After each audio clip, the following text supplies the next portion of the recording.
सभी दोस्तों को नमस्कार। आज की इस वीडियो में एक नए वंश के साथ लेकर आया हूं आप लोगों के सामने, जिसका नाम है मुगल साम्राज्य यानी कि मुगल वंश। दोस्तों, इससे पहले हमने दिल्ली सल्तनत में विभिन्न वंशों को पढ़ा, जैसे कि गुलाम वंश, खिलजी वंश, तुगलक वंश, सैयद वंश और लोधी वंश। जैसा कि हमें पता है कि दिल्ली सल्तनत का जो अंतिम वंश था लोधी वंश, और किस प्रकार से बाबर ने पानीपत के प्रथम युद्ध में 1526 ईस्वी में, ठीक है ना, इब्राहिम लोदी को हरा करके, इब्राहिम लोदी जो कि दिल्ली सल्तनत का अंतिम राजा था, ठीक है, को हरा करके भारत में मुगल साम्राज्य की नींव डाली थी। तो ये थोड़ा बहुत जानकारी हम पिछले उसमें ले चुके हैं। तो आज हम जो चर्चा करेंगे कि किस प्रकार से मुगल साम्राज्य भारत में स्टेब्लिश हुआ और कैसे इन्होंने हमारे देश में राज किया, तो इसी को लेकर के चर्चा होती है। तो बढ़ते हैं मुगल साम्राज्य।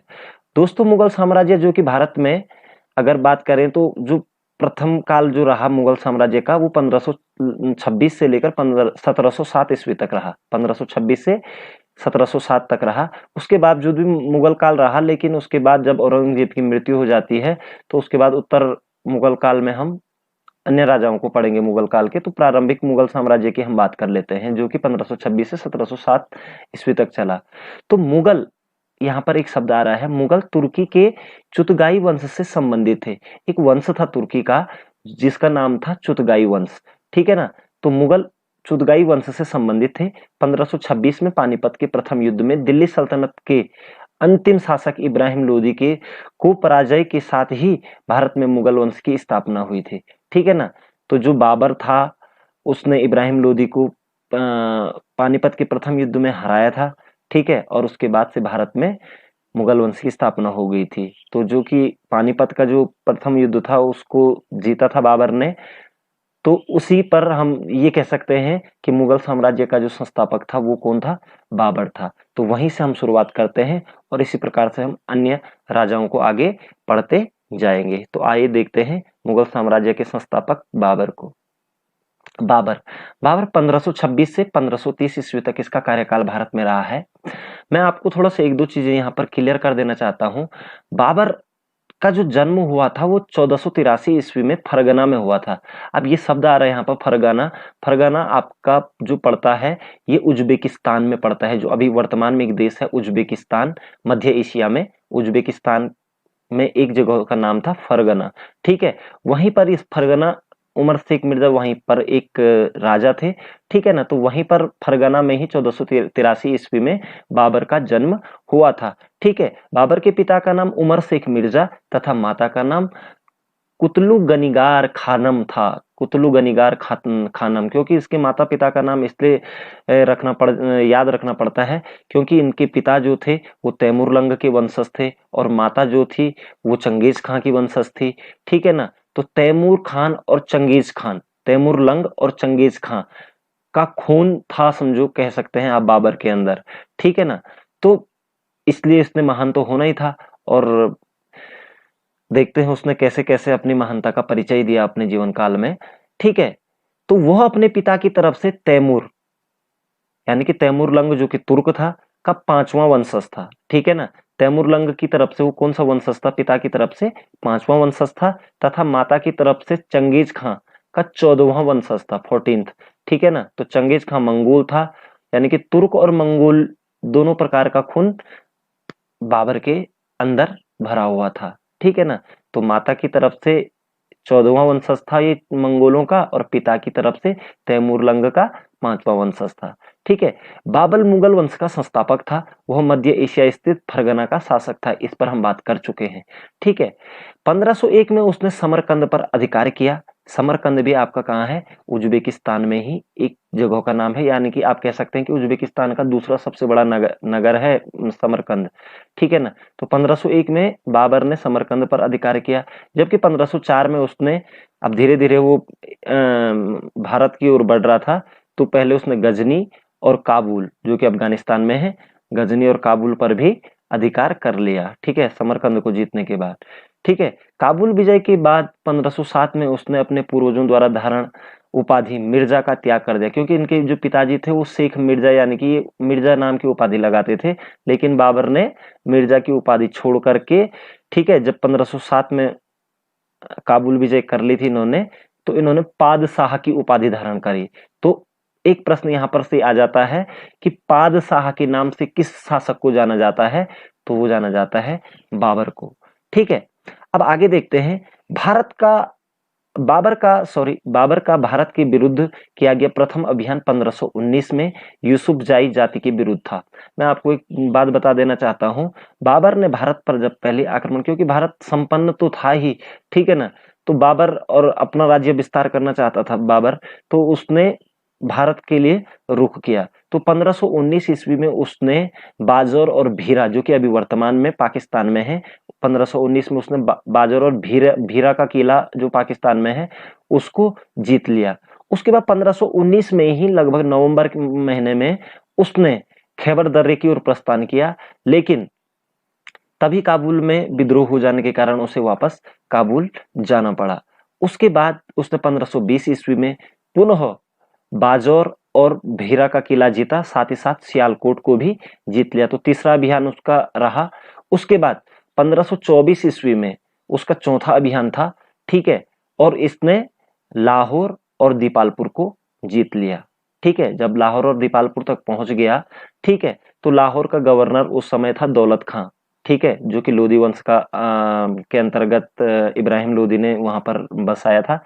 ठीक है, तो 24 में जब इसने यहाँ पर आक्रमण किया तो लाहौर और दीपालपुर को इसने अपने कब्जे में कर लिया। उसके बाद इधर गुजरात साइड में राणा सांगा, जो कि दिल्ली की गद्दी पर अपना अफगानों को हटा करके अपनी सत्ता जमाना चाहता था, इसने हो गया। और जो इब्राहिम लोदी के जो चाचा थे आलम खान और दौलत खां, जो कि लाहौर के गवर्नर थे, इन तीनों ने मिलकर बाबर को पुनः दिल्ली की गद्दी को हथियाने के लिए और आक्रमण करने के लिए आमंत्रित किया। ठीक है, और 1526 ईस्वी में बाबर ने दिल्ली पर आक्रमण कर दिया और पानीपत की जो प्रथम लड़ाई जो होती है उसमें इब्राहिम लोदी को मार दिया। तो इस प्रकार से दिल्ली पर क्या हो जाता है, मुगल वंश की स्थापना हो जाती है। ठीक है, तो बाबर ने पानीपत के युद्ध में 1526 ईस्वी में इब्राहिम लोदी को हराकर भारत में मुगल साम्राज्य की स्थापना करी। तो किस प्रकार से उसने अगर आपसे प्रश्न ये पूछा जाता है कि जो पानीपत का युद्ध था तो बाबर का कौन सा अभियान था, वो तो 5वें अभियान में उसने भारत पर मतलब सत्ता हथिया ली थी उसने यहाँ पर, ठीक है ना। दिल्ली की सत्ता को पाने से पहले उसने 5 अभियान किए थे, और जो प्रथम अभियान था उसका बाजौर और भीरा का किला जीता था। संभवतः तोप और गोले उसी युद्ध में पहली बार चले थे भारत में, ठीक है, और इस युद्ध में भी उसने तोप खाने का प्रयोग किया था। ठीक है, और युद्ध की एक नई नीति जिसका नाम है तुलुगमा नीति अपनाई थी। तो तुलुगमा नीति किस युद्ध में अपनाई गई थी, वो पानीपत के युद्ध में, और ये उज्बेगों से सीखी थी उसने, उज्बेकिस्तान के उज्बेगों से सीखी थी उसने ये नीति। अब आप सोच रहे होंगे कि तुलुगमा नीति जो युद्ध की ये नीति है ये क्या है। तो तुलुगमा नीति, इससे पहले क्या होता था कि जब भी युद्ध होता था वो आमने सामने होता था, कि एक सेना इधर से आ रही है, एक सेना इधर से जा रही है, तो आमने सामने से युद्ध होता था। लेकिन तुलुगमा नीति क्या थी कि बाबर ने अपनी सेनाओं को 2 भागों में बांट दिया, दाएं और बाएं। ठीक है, दाएं बाएं करके उसने दोनों साइड सेना लगा दी, तो जो विरोधी सेना आएगी वो बीच में आएगी तो उस पर घात लगाया जा सकता है। तो ये तुलुगमा नीति कहलाती है। ठीक है, इसके अलावा उस्ताद अली एवं मुस्तफा बाबर के प्रसिद्ध तोपची थे। तोपचियों के नाम भी बहुत बार एग्जाम में पूछा जाता है कि जो बाबर ने तोपों को लाया था वो पहली बार पानीपत के युद्ध में भारत में, ठीक है ना, तो कौन थे उसके तोपची, तो मुस्तफा और उस्ताद अली, ये 2 तोपची थे। ठीक है, उसके बाद खानवा का युद्ध 1527 में बाबर ने राणा सांगा को हराया। ठीक है, क्योंकि कहा जाता है कि राणा सांगा ने जब बाबर को आमंत्रित किया था, लेकिन पानीपत के प्रथम युद्ध में उसने बाबर का साथ नहीं दिया, और साथ ही साथ उसने क्या किया था, अफगानों को शरण दी थी। ठीक है ना, तो इसलिए बाबर नाराज हो गया था राणा सांगा से, और उसने 1527 ईस्वी में खानवा के युद्ध में 1527 ईस्वी में खानवा के युद्ध में राणा सांगा को हराया था। ठीक है, और राणा सांगा को जब उसने 1527 में हराया था, उसके बाद उसने गाजी की उपाधि भी धारण की थी। तो गाजी आपको पता है, गाजी का मतलब होता है काफिरों का वध करने वाला, यानी कि दुश्मनों का वध करने वाला, ठीक है ना, विश्वासघातियों का वध करने वाला। तो राणा सांगा ने विश्वासघात किया था बाबर के साथ, तो इसलिए उसने गाजी की उपाधि धारण की खानवा के युद्ध के बाद। इस युद्ध में बाबर ने शराब न पीने की कसम खाई थी, ठीक है। कहा जाता है कि जब राणा सांगा ने युद्ध के लिए ललकारा बाबर को, तो उस समय राणा सांगा ने विभिन्न प्रकार के छोटे छोटे क्षेत्रीय दलों, क्षेत्रीय राजाओं को अपनी ओर मिला लिया था, साथ ही साथ अफगानों को भी अपनी सेना में, जिससे बाबर की सेना का क्या होने लगा, मनोबल टूटने लगा, और उसने कसम खाई कि इस युद्ध में शराब नहीं पिया जाएगा। तो शराब नहीं पीने की कसम बाबर ने किस युद्ध के दौरान खाई थी, तो खानवा के युद्ध में 1527 ईस्वी में, ठीक है। उसके बाद नेक्स्ट आता है चंदेरी का युद्ध, ठीक है। चंदेरी का युद्ध 1528 ईस्वी में बाबर ने मेदिनी राय को पराजित किया। मेदिनी राय एक राजपूत शासक था जो कि चंदेरी का शासक था। अब चंदेरी कहाँ है? चंदेरी वर्तमान में मध्य प्रदेश में पड़ता है, ठीक है। तो 1528 ईस्वी में चंदेरी के युद्ध में भी मेदिनी राय को पराजित किया गया, और इस युद्ध में बाबर ने जिहाद का नारा दिया था, क्योंकि राजपूतों को हराया था और ये मुस्लिम वर्सेस राजपूत हो गया था यहाँ पर, ठीक है ना। तो काफी सारे जो अफगानी थे, जो मुसलमान थे, वो चंदेरी सेना की तरफ से थे, इसलिए उसने जिहाद का नारा दिया कि अपने धर्म को बचाने के लिए हमें ये युद्ध लड़ना पड़ेगा, ठीक है ना। तो जिहाद का नारा किस युद्ध में दिया बाबर ने? तो चंदेरी के युद्ध में। शराब न पीने की कसम किस युद्ध में खाई? खानवा के युद्ध में, ठीक है। और तोपों का इस्तेमाल किस युद्ध में किया? तो हम कह सकते हैं कि आपका पानीपत के प्रथम युद्ध में। उसके बाद जो लास्ट युद्ध रहता है घाघरा का युद्ध, 1529 ईस्वी में बाबर ने महमूद लोदी जो अफगानों को संगठित करके लाया था। महमूद लोदी जो था इब्राहिम लोदी का भाई था, ठीक है ना, वो अफगानों को संगठित करके लाया था, ठीक है। और साथ ही साथ आपका ये कह सकते हैं आपकी बिहार और बंगाल की संयुक्त सेनाओं को घाघरा नदी के तट पर बाबर ने इनको पराजित किया था, ठीक है। तो इस प्रकार से उनका अंतिम दुश्मन अफगानी थे, तो अफगानों को समाप्त कर दिया था, ठीक है। उसके बाद एक साल बाद बाबर की मृत्यु हो जाती है 1530 ईस्वी में, ठीक है। तो यहाँ पर बाबर के 4 युद्धों की हमने चर्चा करी। तो इस तरीके से हम भी याद रख सकते हैं, पखचंघा, पानीपत का युद्ध, ठीक है ना, उसके बाद खानवा का युद्ध, चंदेरी का युद्ध और घाघरा का युद्ध, और 1526, 27, 28, 29 4 युद्ध लगातार थे। तो इसको याद रखना है, यहाँ से एक प्रश्न जरूर बनता है। पखचंघा, प से पानीपत, ख से खानवा, चंदेर, चौ से चंदेरी और घाघरा, घ से घाघरा, ठीक है। और क्रम क्या है? 26, 27, 28, 29, 1526 से 1529 तक, ठीक है। और बाबर की मृत्यु कब हो जाती है? 1530 ईस्वी में आगरा के आरामबाग में हुई, ठीक है ना, आरामबाग में उसकी मृत्यु हो जाती है। अकबर ने बाबर का मकबरा आगरा से काबुल स्थानांतरित किया, ठीक है ना, क्योंकि प्रारंभिक जो विजय थी उसकी काबुल, तो वहीं पर उसको स्थानांतरित कर दिया गया। तो ये प्रश्न भी पूछा जाता है कि जो अकबर है वो बाबर का नाती होगा, अभी हुमायूं का पुत्र है वो, ठीक है। तो वो स्थानांतरित कर देता है उसके मकबरे को, ठीक है। बाबर अपनी उदारता के कारण कलंदर नाम से भी प्रसिद्ध था। बादशाह के साथ साथ और गाजी की उपाधि भी धारण की थी, और इसके साथ साथ उसको कलंदर नाम से भी जाना जाता था, क्योंकि बहुत ज्यादा उदार था वो मुस्लिमों के लिए, ठीक है। बाबर ने तुर्की भाषा में अपनी आत्मकथा, इन्होंने अपनी आत्मकथा भी लिखी थी, और जिसका नाम था तुज़्क ए बाबरी, ठीक है, जिसको बाबरनामा के नाम से भी हम जानते हैं। तो बाबरनामा किसने लिखी थी? खुद बाबर ने लिखी थी, और किस भाषा में लिखी थी? तुर्की भाषा में लिखी थी, तुज़्क ए बाबरी। और ये कविताएं लिखने का भी शौकीन था, और जिस शैली में ये कविता लिखता था उसको मुस्लिम भाषा में मुबय्यान नामक पद्य शैली कहा जाता है। तो मुबय्यान नामक पद्य शैली का विकास किसके द्वारा किया गया था? तो बाबर के द्वारा किया गया था। तो ये हमने यहाँ पर बाबर के बारे में देखा। तो जो जो प्रश्न आपके वहां पर बनते हैं वो चीजें आपने देख ली। 4 युद्ध आपने उसके देख लिए थे, ठीक है। मृत्यु उसकी 1530 ईस्वी में देख ली है। उसके बाद आपने कलंदर की उपाधि उसको मिली है, और साथ ही साथ मुबैयान जो काव्य शैली का विकास जो किया उसने, तो इसके बारे में आपने देखा। अब जो अगला जो शासक होता है वो होता है हुमायूं, 1530 से 1556 ईस्वी तक। तो आपको यहाँ पर थोड़ा से क्लियर कर देना चाहूंगा कि नसीरुद्दीन मोहम्मद हुमायूं का जन्म बाबर की पत्नी माहन अगमा के गर्भ से 1508 ईस्वी में काबुल में हुआ था। काबुल अफगानिस्तान में हुआ था, 1508 ईस्वी में इसका जन्म हो गया था। ठीक है, बाबर के 4 पुत्र थे जिनका नाम क्या था, हुमायूं, कामरान, अस्करी और हिंदाल। हुमायूं, कामरान, अस्करी, हिंदाल, आप याद रखिएगा इन नामों को, हुमायूं, कामरान, अस्करी और हिंदाल। ठीक है, जिनमें सबसे बड़ा कौन था, हुमायूं था। तो 1530 में जब बाबर की मृत्यु हो जाती है तो उसके बाद बाबर क्या करता है, ठीक है, हुमायूं आगरा की गद्दी पर बैठता है। ठीक है, राज्याभिषेक के बाद उसने अपना राज्य अपने तीनों भाइयों में बांट दिया, जो राजनीतिक दृष्टि से उसकी सबसे बड़ी भूल थी। उसने क्या किया, अपना राज्य तीनों भाइयों में, इतना उदार हृदय का था हुमायूं कि उसने कामरान, अस्करी और हिंदाल में अपना राज्य बांट दिया बराबर। ठीक है, जो कि राजनीतिक दृष्टि से उसकी क्या थी, भूल थी। हुमायूं ने दिल्ली के निकट दीन पनाह नगर की स्थापना कराई। ठीक है, दीन पनाह नगर, दिल्ली में दीन पनाह नगर की स्थापना किसने कराई थी, तो हुमायूं ने कराई थी। ठीक है, उसका प्रमुख शत्रु शेरशाह सूरी था, जिसने उसे 1539 ईस्वी में चौसा के युद्ध में हराया।